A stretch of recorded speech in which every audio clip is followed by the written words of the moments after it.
Hi guys, welcome back to Story Time with Sncewips. Now what I didn't talk about in the first video was the reason why we only tell stories during the winter time. It's believed that it's better manners to talk about animals when they're asleep than when they are awake. So that's why it's appropriate that we try and get as many of these stories out before the summertime comes. So today's story is going to be how Coyote killed the wind. Now, Coyote had left his kids with Uncle Badger. He says, I'm going to go kill some monsters. Badger, look after my kids. I'll be back. So as he goes along throughout the valley, he goes to the Arrow Lakes. And as he's walking along, he doesn't find any monsters, and he's getting kind of bummed out. But then he hears singing. So he follows the voice up a hill, and he sees a big sweat house on the top of that hill. And hanging on a line was the most beautiful buckskin suit he had ever seen, and it was adorned with shell decorations. Coyote really wanted that suit. And so he went up to the sweat house, and he called to the singer inside, "Hey, let me sweat with you." And the person on the inside said, "Oh, well, I'm out of water. You go bring me back some water, I'll let you sweat with me." So Coyote picks up the birch bark basket, and he heads down to the creek, and he fills it up with water, and he comes back up, and he says, "Oh, I brought the water." Well, when the flap opened, Coyote could see it was the wind doing a sweat on the inside. As the wind reached out for the water, Coyote opened the flap, and he tossed the water in, and he shut it. And he could hear the wind screaming on the inside. The water that he threw in hit the rocks, and it steamed so much that it actually scalded the wind to death.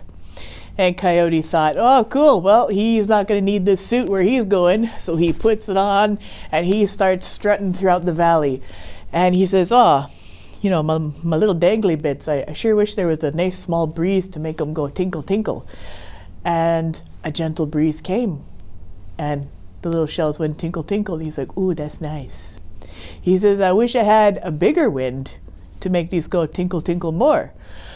Well, that was a little too much, because all of a sudden a big gust of wind came, and then another one came, and it actually lifted Coyote up off the ground and threw him across the field.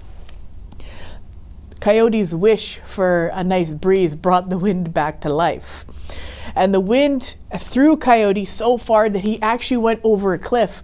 But some hemp that was growing there, they actually grabbed onto Coyote and hid him under the cliff. And they took off his clothing and they tossed it to the wind. And the wind is like, "Where is he?" And they're like, "I don't know, he went over the cliff and he died. Scout's honor."